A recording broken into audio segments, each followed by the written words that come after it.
નમસ્કાર વિદ્યાર્થી મિત્રો, હું સાગર કાછડિયા વેદ ડિજિટલ એજ્યુકેશનમાં આપ સર્વે વિદ્યાર્થી મિત્રોનું હાર્દિક સ્વાગત કરું છું. આજે આપણે વાત કરવાના છીએ ધોરણ 9 વિષય વિજ્ઞાન ચેપ્ટર નંબર 7 ગતિ. હવે ગતિમાં આજે આપણે વાત કરવાની છે ઝડપની. તો ઝડપ નામની ભૌતિક રાશિ, ઝડપ નામની ભૌતિક રાશિ શા માટે વ્યાખ્યાયિત કરવામાં આવે? વ્યાખ્યા એટલે એની શા માટે વ્યાખ્યા આપવામાં આવે છે? ઝડપની વ્યાખ્યા, સૂત્ર અને એસઆઈ એકમ લખો. તો ઘણીવાર જુદા જુદા પદાર્થો એક સરખું અંતર કાપવા માટે જુદો જુદો સમય લેતા હોય છે. એટલે કે માનો કે કોઈ કાર લઈને તમે નીકળો છો, ટ્રાફિક આવે છે, તો તમે તમારું અંતર છે એ 1 કલાકમાં ઓછું કાપો છો. બીજી કલાકમાં ખુલ્લો રસ્તો આવે છે તો તમારી ઝડપ વધે છે, એટલે બીજી કલાકમાં તમે વધુ અંતર કાપો છો. તો જુદા જુદા પદાર્થો એક સરખું અંતર કાપવા માટે જુદો જુદો સમય લેતા હોય છે. હું સાયકલ લઈને જાઉં એ સ્થાનથી બી સ્થાન સુધી, શું લઈને જાઉં છું? સાયકલ લઈને. તો મને અલગ સમય મળે. સાયકલની જગ્યાએ બાઇક લઈને જાઉં તો પણ સમય કેવો મળે? અલગ અલગ. એટલે હું કીધું જુદા જુદા પદાર્થો એ થી બી અંતર કાપવા માટે અલગ અલગ. સાયકલમાં વધુ સમય લાગશે, બાઇકમાં ઓછો સમય લાગશે. તો તેમના કેટલાક ઝડપથી અને કેટલાક ધીરેથી ગતિ કરતા હોય. સાયકલ ધીરે ચાલે, બાઇક છે ઝડપી ચાલે છે. ગતિનો દર એટલે ગતિની ત્વરા. ગતિનો દર એટલે ગતિની ત્વરા જુદા જુદા પદાર્થની જુદી જુદી હોય છે. અહીંયા સાયકલનો ધીમો, બાઇકનો વધારે હોય છે. અને કેટલીક વખત જુદા જુદા પદાર્થોની ગતિની ત્વરા સમાન હોય છે. અહીંયા સાયકલ ને બાઇક આ બંનેમાં કેવો હોય? ગતિનો દર અલગ અલગ હોય. પણ ઘણીવાર કેવું થાય, બાઇક એની સાથે હું બીજી કોઈ બાઇકની સરખામણી કરું તો એનો ગતિનો દર કેવો થશે? એ સમાન થશે. એટલે કે ઘણી વખત બે પદાર્થો માટે અલગ અલગ હોય અને ઘણી વખત સરખો હોય છે. ગતિનો દર માપવાની પદ્ધતિઓમાં એક પદ્ધતિ મુજબ. શું માપવાનું છે મારે? ગતિનો દર માપવાની પદ્ધતિમાં એક પદ્ધતિ મુજબ પદાર્થનો ગતિનો દર. પદાર્થનો ગતિનો દર તે પદાર્થે 1 સેકન્ડમાં કાપેલું કેટલું અંતર કાપે છે તે શોધી નક્કી કરવામાં આવે છે. પદાર્થનો ગતિનો દર એટલે કે તે પદાર્થે 1 સેકન્ડમાં કેટલું અંતર કાપ્યું છે. કેટલી સેકન્ડમાં? 1 સેકન્ડમાં કેટલું અંતર કાપ્યું છે તે શોધીને નક્કી કરવામાં આવે છે. કોનો દર? ગતિનો દર. આ ભૌતિક રાશિને શું કહેવાય છે? ઝડપ. તો આપણે છે ઝડપની વ્યાખ્યા આપી હોય તો શું આપી શકાય? કે ગતિમાન પદાર્થે, ગતિમાન એટલે જે ગતિ કરતો હોય એ, ગતિમાન પદાર્થે એકમ સમયમાં કાપેલા અંતરને તે પદાર્થની ઝડપ કહે છે. તો ઝડપનું સૂત્ર શું થાય? ઝડપ બરાબર પદાર્થે કાપેલું અંતર છેદમાં એ અંતર કાપવા માટે લાગતો સમય. તો મિત્રો ક્યારે પણ છે ને આપણે વ્યાખ્યાઓ ગોખવાની નહીં. ખાલી સૂત્ર આપણને યાદ હોય ને એટલે આપણે વ્યાખ્યા બનાવી શકીએ. તો આપણે સૂત્ર આવડે કે ઝડપ બરાબર પદાર્થે કાપેલું અંતર છેદમાં તે માટે લાગતો સમય. તો વ્યાખ્યા કઈ રીતે બનાવાય? કે પદાર્થે, કેવો પદાર્થ? ગતિમાન. ગતિમાન પદાર્થે સમય છે છેદમાં છે, છેદમાં હોય તો એને દર્શાવવું વ્યાખ્યામાં તો શું શબ્દ લગાડવાનો? એકમ.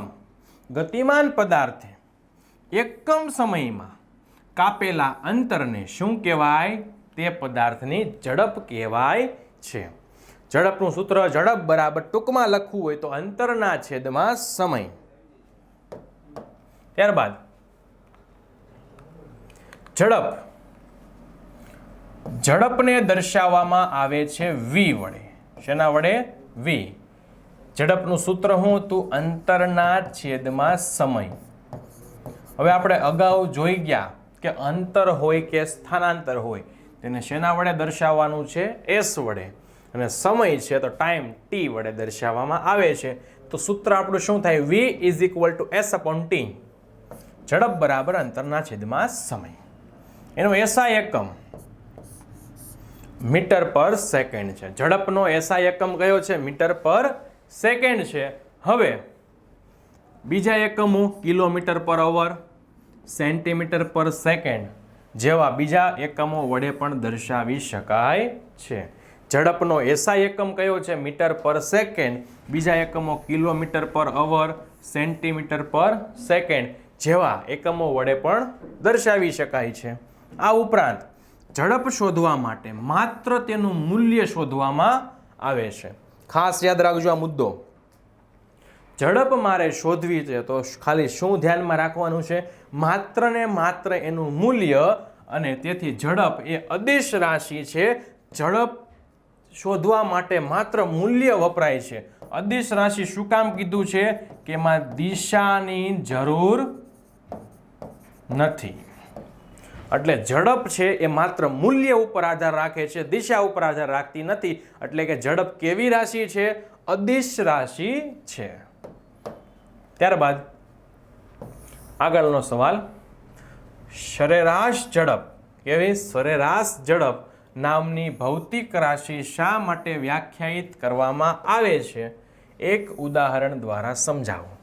આપણે આગળ જે વાત કરી ઝડપની, હવે કોની વાત કરવાની છે? સરેરાશ ઝડપની. અને વ્યાખ્યા, સૂત્ર અને એસઆઈ એકમ લખવાનું છે.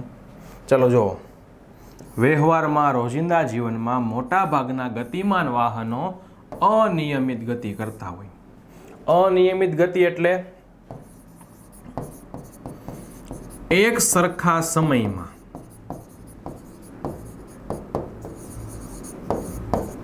એક સરખું અંતર ન કાપે.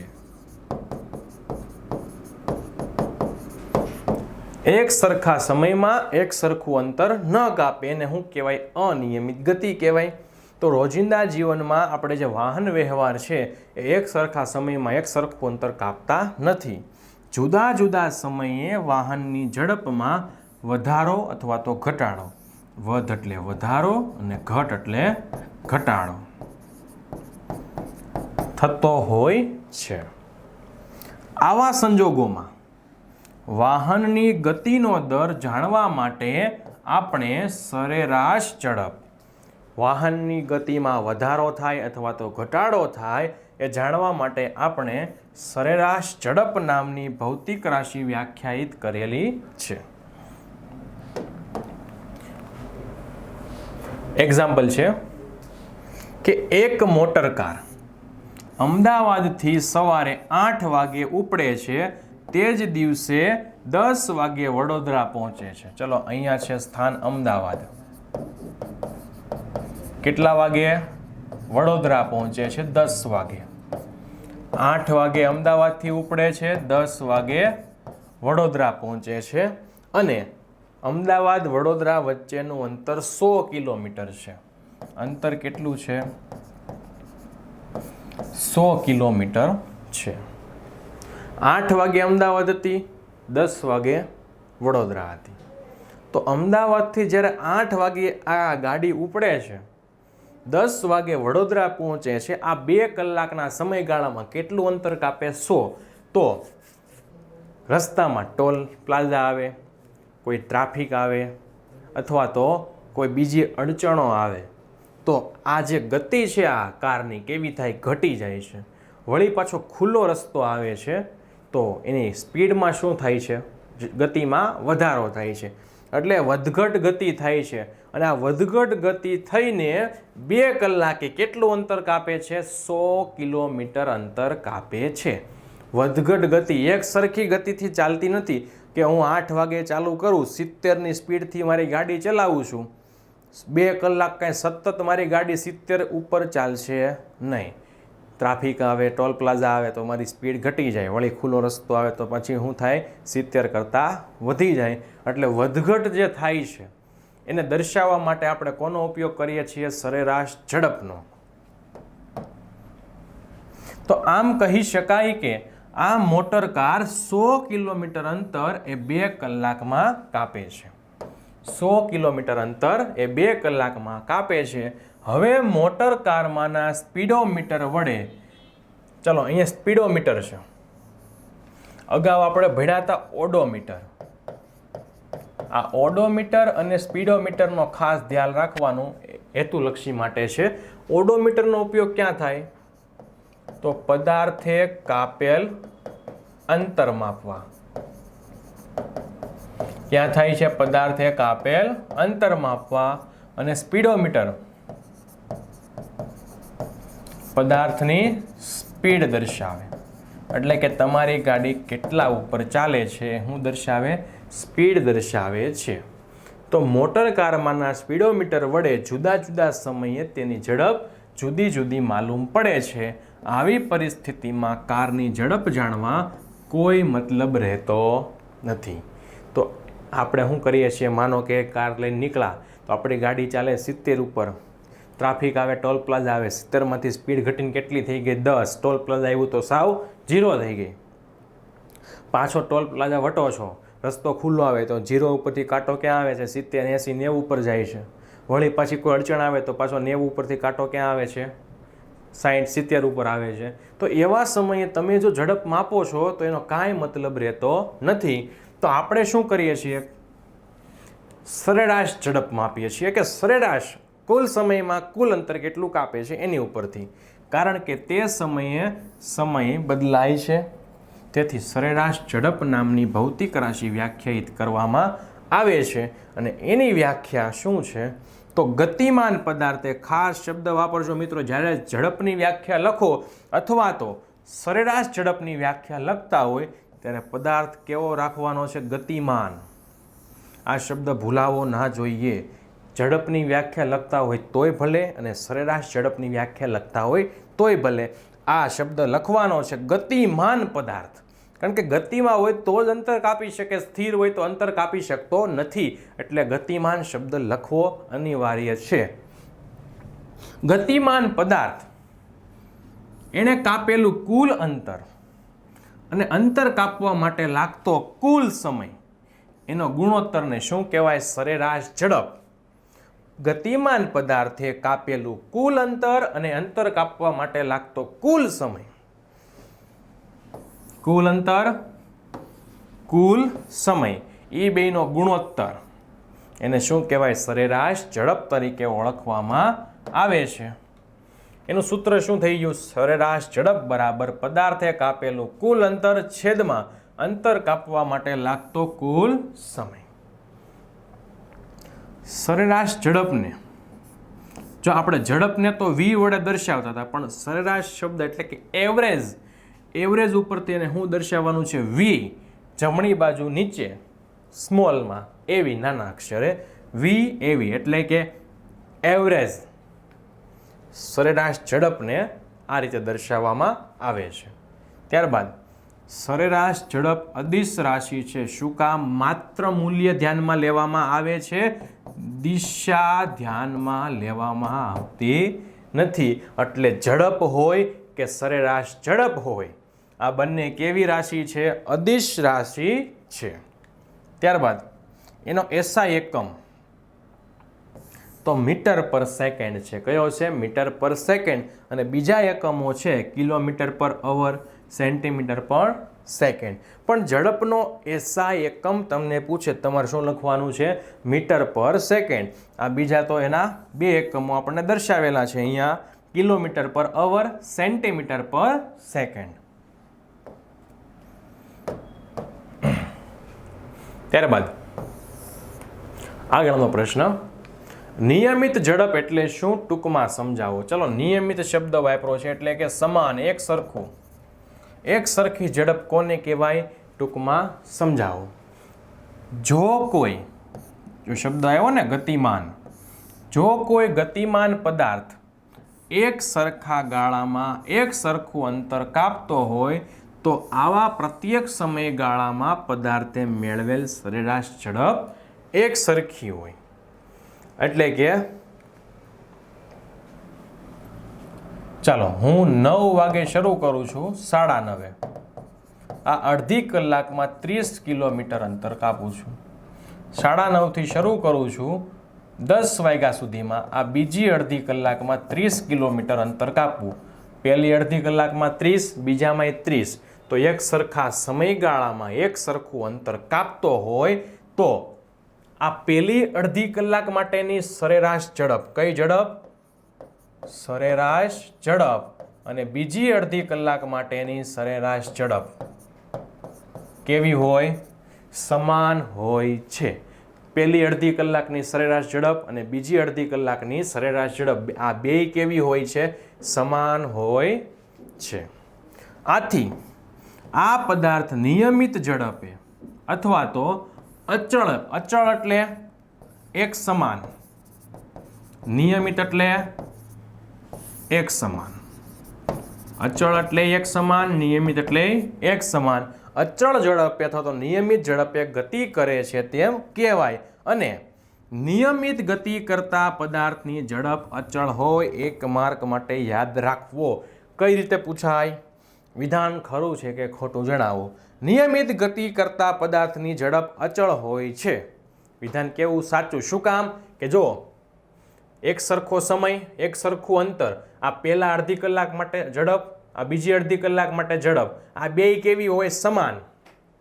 એટલે કે નિયમિત ગતિ કરતા પદાર્થની ઝડપ અચળ હોય છે. પહેલામાં મને જે મળી છે એ જ ક્યાં મળે? બીજામાં. બીજામાં જે મળી એ જ ક્યાં મળે? ત્રીજામાં. એટલે ગમે તે સમય માટે તમે જોવો ઝડપ, સરેરાશ ઝડપ કેવી રહે? એની સમાન રહે છે. ત્યારબાદ આગળનો પ્રશ્ન છે વેગ. વેગ નામની ભૌતિક રાશિ શા માટે વ્યાખ્યાયિત કરવામાં આવે છે? વેગની વ્યાખ્યા, એસઆઈ એકમ, સૂત્ર લખો. ચલો આપણે વાત કરી ગતિ, ઝડપ, સરેરાશ ઝડપ. હવે વેગ. પદાર્થની ઝડપ શોધતી વખતે, પદાર્થની ઝડપ શોધતી વખતે ગતિમાન પદાર્થની, ગતિમાન પદાર્થ એટલે કેવો? કે જે ગતિમાં હોય. પદાર્થની ઝડપ શોધતી વખતે ગતિમાન પદાર્થની ગતિની દિશા, ખાસ યાદ રાખવું, ઝડપમાં આપણે દિશા ધ્યાનમાં લેતા ન હતા, માત્ર તેનું મૂલ્ય આપણે ધ્યાનમાં રાખતા હતા. અહીંયા ગતિની દિશા પણ તમારે ધ્યાનમાં લેવામાં આવતી નથી. શેમાં? ઝડપમાં. કારણ કે ઝડપ કેવી છે? અદિશ. ફરીથી એકવાર, ઝડપમાં ધ્યાનમાં લેતા ન હતા. શેમાં લેવાની છે? આપણે આગળ વાત કરવાની. પદાર્થની ઝડપ શોધતી વખતે ગતિમાન પદાર્થની ગતિની દિશા ધ્યાનમાં લેતા ન હતી. એટલે ઝડપને આપણે ત્યારે કેવી રાશિ કીધી હતી? અદિશ. દિશા ધ્યાનમાં લેતા નથી. પણ જો પદાર્થની ઝડપની સાથે એની દિશા સાંકળવામાં આવે, એટલે કે દિશાને ધ્યાનમાં લેવામાં આવે, તો તે પદાર્થની ત્વરા એટલે કે પદાર્થનો ગતિનો દર વિશાળ અને વ્યાપક બની જાય છે. દિશા ધ્યાનમાં લેતા નથી. હજી કહું શેમાં? તો પદાર્થની ઝડપમાં. પણ જો દિશાને ધ્યાનમાં લેવામાં આવે તો એનો ગતિનો દર છે એ વિશાળ વ્યાપક બની જાય છે. ક્યારે તમે દિશાને ધ્યાનમાં લ્યો છો? ત્યારે. એટલે કે શું? તો ગતિમાન પદાર્થ પ્રારંભિક સ્થાનથી કઈ દિશામાં કેટલા દરથી અંતિમ સ્થાને પહોંચે છે તે જાણી શકાય. કઈ દિશામાં જાય છે? ઉત્તર, દક્ષિણ, પૂર્વ, પશ્ચિમ, અથવા તો ઉગમ બિંદુથી ધન બાજુ, ઉગમ બિંદુથી ઋણ બાજુ. ગતિમાન પદાર્થ પ્રારંભિક સ્થાનથી કઈ દિશામાં કેટલા દરથી અંતિમ સ્થાને પહોંચે છે જાણી શકાય. હવે દિશા ધ્યાનમાં ન લો તો ખાલી કોણ જાણી શકાય? એનું મૂલ્ય. દિશા ધ્યાનમાં લઉં તો દિશા, એનો દર પણ જાણી શકાય છે. જે રાશિ ગતિનો દર અને દિશા, ગતિનો દર અને એની દિશા આ બંને એક સાથે વર્ણવે છે એને શું કહેવાય? વેગ. તો વેગમાં કોની જરૂર પડી? વેગને આપણે દર્શાવવા માટે દિશાની જરૂર પડે છે. એટલે વેગ છે એને દર્શાવવા દિશાની જરૂર પડે તો વેગને કેવી રાશિ કહેવાય? સદિશ. જ્યારે ઝડપમાં દિશાની જરૂર પડતી ન હતી તો ઝડપ એ કેવી રાશિ છે? અદિશ રાશિ છે. ચલો આગળ વ્યાખ્યા જોઈએ. તો ગતિમાન પદાર્થ, જો ઝડપની વ્યાખ્યા લખો તોય ભલે, વેગની વ્યાખ્યા લખો તોય ભલે, શબ્દ કયા આવવો જોઈએ? ગતિમાન પદાર્થ, એટલે કે જે પદાર્થ ગતિમાં હોય. ગતિમાન પદાર્થ એકમ સમયમાં કરેલા સ્થાનાંતરને શું કહેવાય? પદાર્થનો વેગ. જ્યારે ઝડપમાં શું હતું? ગતિમાન પદાર્થે એકમ સમયમાં કાપેલ સ્થાનાંતરની જગ્યાએ આપણે શું લખ્યું હતું? ઝડપ બરાબર અંતરના છેદમાં સમય. તો સ્થાનાંતરની જગ્યાએ આપણે ત્યારે શું લખ્યું હતું? એ વખતે અંતર. ખાસ યાદ રાખજો, ઝડપ અને વેગની વ્યાખ્યામાં શું તફાવત છે? તો વેગમાં આવે સ્થાનાંતર, ઝડપમાં આવે અંતર. ગતિમાન પદાર્થે એકમ સમયમાં કરેલા સ્થાનાંતરને શું કહેવાય? વેગ તરીકે ઓળખવામાં આવે છે. વેગનું સૂત્ર શું થાય છે? પદાર્થે કરેલું સ્થાનાંતર છેદમાં સમય. અહીંયા શું હતું? ઝડપના સૂત્રમાં અંતર, વેગના સૂત્રમાં શું છે? સ્થાનાંતર. પદાર્થે કરેલું સ્થાનાંતર છેદમાં સમય. એટલે કે v બરાબર s/t. સાહેબ અહીંયા અંતર તમે લખ્યું હતું ઝડપ વખતે તો પણ s લખ્યો તો, અહીંયા તો આ s દર્શાવે છે સ્થાનાંતર. તો આપણે જ્યારે શરૂઆત કરી ચેપ્ટરની ત્યારે વિડીયોમાં કીધેલું છે કે અંતર હોય કે સ્થાનાંતર હોય તેને શેના વડે દર્શાવવામાં આવે છે? s વડે. એટલે વેગ v બરાબર s/t.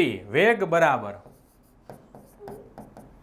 સ્થાનાંતરના છેદમાં સમય. સ્થાનાંતર એટલે s અને સમય એટલે t. ચલો એનો SI એકમ કયો છે? મીટર પર સેકન્ડ છે. SI એકમ કયો છે? મીટર પર સેકન્ડ. આ સિવાયના અન્ય એકમો કિલોમીટર પર અવર અને સેન્ટીમીટર પર સેકન્ડ છે. ખાસ યાદ રાખવું, ઝડપનો SI એકમ કયો છે? મીટર પર સેકન્ડ. ત્યારબાદ વેગ એ સદિશ રાશિ. શું કામ? એમાં દિશાની જરૂર પડે છે. એમાં દિશા શું છે? જરૂરી છે, દિશાની જરૂર પડે છે. એટલે વેગ છે એ સદિશ રાશિ તરીકે ઓળખવામાં આવે છે. વેગની દિશા સ્થાનાંતરની દિશા હોય છે. ખાસ યાદ રાખવું ખાલી જગ્યા માટે. વેગની દિશા ખાલી જગ્યાની દિશા હોય તો ખાલી જગ્યામાં શું આવશે? સ્થાનાંતર. વેગની દિશા એ સ્થાનાંતરની દિશા હોય છે. આગળ નવો પ્રશ્ન. સરેરાશ વેગની વ્યાખ્યા આપો અને સમજૂતી આપો. તો પેલું, જો ઝડપની વ્યાખ્યા આવે તોય ભલે, સરેરાશ ઝડપની હોય તોય ભલે, વેગ હોય તોય ભલે, સરેરાશ વેગ હોય તોય ભલે, આ શબ્દ આવવો જોઈએ. ગતિમાન પદાર્થ એટલે કે જે ગતિમાં હોય, ગતિ કરે ત્યારે જ બધું થાય. ગતિમાં હોય ત્યારે ઝડપ મળે, ત્યારે જ વેગ મળે. તો ગતિમાન પદાર્થે કરેલું કુલ સ્થાનાંતર અને એ માટે લાગતો કુલ સમયગાળાના ગુણોત્તરને શું કહેવાય? સરેરાશ વેગ. તો સૂત્ર શું બનશે આપણું? સરેરાશ વેગ બરાબર પદાર્થે કરેલું કુલ સ્થાનાંતર છેદમાં કુલ સમયગાળો. અને આપણે સરેરાશ ઝડપનું જે સૂત્ર મેળવ્યું હતું, સરેરાશ ઝડપ બરાબર ખાલી શું કરવાનું? પદાર્થે કાપેલું કુલ અંતર. પદાર્થે કાપેલ કુલ અંતર અને નીચેનું તો એ જ વસ્તુ કુલ સમયગાળો. તો આ કોનું સૂત્ર થઈ ગયું? સરેરાશ ઝડપ. ખાલી તફાવત કોનો છે? અહીંયા સ્થાનાંતર છે, અહીંયા અંતર છે. ત્યારબાદ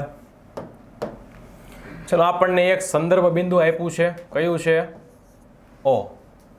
શરૂઆતનું સ્થાન કયું છે? એ સ્થાને. સમય ત્યારનો કયો છે? T1.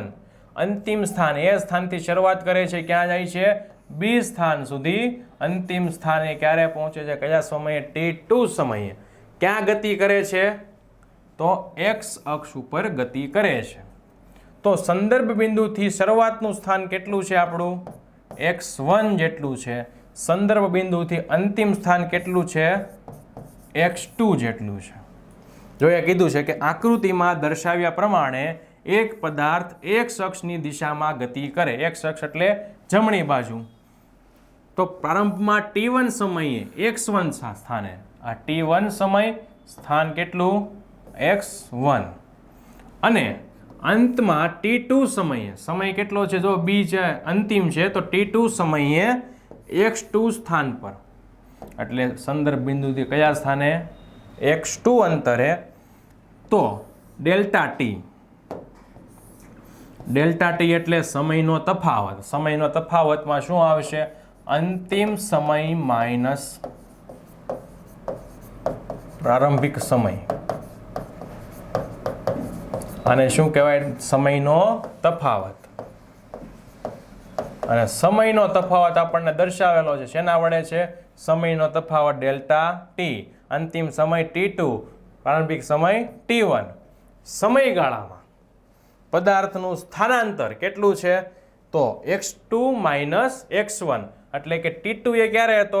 x2 ઉપર. t1 એ ક્યાં હતો? x1 ઉપર. તો અમે t2 માઇનસ t1 કર્યું તો સ્થાન x2 માઇનસ x1, તો એનો તફાવત પણ કેટલો મળે? x2 માઇનસ x1, એટલે કે t2 સમયે જ્યાં હતો એમાંથી t1 સમયે જ્યાં હતો એનો હું કર્યું? બેમાં બાદબાકી કરેલી છે. ત્યારબાદ તો સરેરાશ વેગ v એટલે વેગ, અને av એટલે એવરેજ એટલે સરેરાશ. તો ખાલી વેગ હોય તો v અને સરેરાશ હોય તો v એવરેજ ને ક્યાં લખવાનું? જમણી બાજુ નીચે v av. તો વેગનું સૂત્ર શું હતું? સ્થાનાંતરના છેદમાં સમય. પણ અહીંયા કયો વેગ છે? સરેરાશ. તો સ્થાનાંતર જેટલું કર્યું છે, શરૂઆતનું સ્થાન અંતિમ સ્થાન, એ બેનો તફાવત, સમયનો પણ તફાવત, એટલે કે ડેલ્ટા એક્સ છેદમાં ડેલ્ટા ટી. સ્થાનનો તફાવત આપણે જોવો છો, સ્થાનનો તફાવત આપણે જોયું ક્યાં હતું? t2 સમયે x2 ઉપર, t1 સમયે x1 ઉપર. તો અહીંયા ડેલ્ટા એક્સ બરાબર શું મળ્યું? x2 minus x1, delta T બરાબર t2 માઇનસ t1. ચાલો, શું કહે છે કે સરેરાશ વેગનું મૂલ્ય અને દિશા ફક્ત સ્થાનાંતર પર આધારિત છે. કોનું મૂલ્ય? સરેરાશ વેગનું મૂલ્ય ફક્ત કોના ઉપર આધારિત છે? એ મૂલ્ય અને દિશા આ બંને પર આધારિત છે. પદાર્થ તેના પ્રારંભિક સ્થાનથી શરૂ કરીને કયા માર્ગે થઈને કેટલા વળાંકો લઈને અંતિમ સ્થાને પહોંચે છે તે ધ્યાનમાં લેવાતું નથી. ખાલી હું ધ્યાનમાં લેવાય સીધું માપ. માનો કે એ સ્થાન છે, અહીંયા આ બી સ્થાન છે. તમે આ રીતે ગમે તે વળાંક લઈને બી સ્થાને પહોંચો છો, એને ધ્યાનમાં લેવાનું નથી. ખાલી કયું માપ ધ્યાનમાં લેવાનું છે? સીધું સ્થાનાંતર વાળું લઘુત્તમ માપ. કયું? સ્થાનાંતર વાળું લઘુત્તમ માપ. એ થી બી તમે ગમે તે રીતે જાઓ, આ રીતે વળાંકે જાઓ કે પછી આ રીતે વક્ર માર્ગે કે પછી નીચેથી જાઓ, એ ધ્યાનમાં લેવાનું નથી. સરેરાશ વેગ માટે ખાલી શું ધ્યાનમાં લેવાનું છે? એ થી બી સુધીનું લઘુત્તમ માપ, જેને કહેવાય સ્થાનાંતર, ધ્યાનમાં લેવામાં આવે છે. આ ઉપરાંત ઉદાહરણ આપ્યું છે, એક વિદ્યાર્થી સાયકલ લઈને ઘરેથી 15 કિલોમીટર પર અવરની ઝડપે. શું લઈને? સાયકલ લઈને 15 કિલોમીટર પર અવરની ઝડપે ગતિ કરીને થોડાક સમય પછી પાછો ફરીથી પોતાના ઘરે આવે. ચાલો, આ એના ઘરે છે. કેટલી ગતિ કરે? 15 કિલોમીટર પર અવરની ગતિ. 15 કિલોમીટર પર અવર ની ઝડપે ગતિ કરીને પાછો ક્યાં આવ્યો? અહીંથી ઉપડ્યો, પાછો ક્યાં આવ્યો? એના ઘરે આવ્યો. તો અહીં વિદ્યાર્થીનું પ્રારંભિક સ્થાન એનું ઘર છે, અંતિમ સ્થાન પણ ઘર છે. તો બે સ્થાન કેવા છે? આ એક જ હોવાથી વિદ્યાર્થીનું સ્થાનાંતર કેવું થયું? શૂન્ય થયું. તો સ્થાનાંતર શૂન્ય થાય તો સરેરાશ વેગ બરાબર delta x upon delta T. આ શું છે? સ્થાનાંતર છે. સ્થાનાંતરના છેદમાં સમય. તો સ્થાનાંતર જોવો ઘરેથી નીકળો તો 15 કિલોમીટર પર અવરની ઝડપે ગતિ કરીને ક્યાં આવ્યો? પાછો ઘરે આવ્યો. તો સ્થાનાંતર કેવું થઈ ગયું? 0. સ્થાનાંતર 0 છેદમાં સમય, તો બધું કેવું થઈ ગયું? 0. તો વેગનું મૂલ્ય પણ કેવું થાય છે? 0 થાય છે. તો આ સાથે આપણો વિડીયો અહીંયા પૂરો થાય છે. ફરીથી મળીશું નવા વિડીયો સાથે. અસ્તુ. જય હિન્દ, જય ભારત.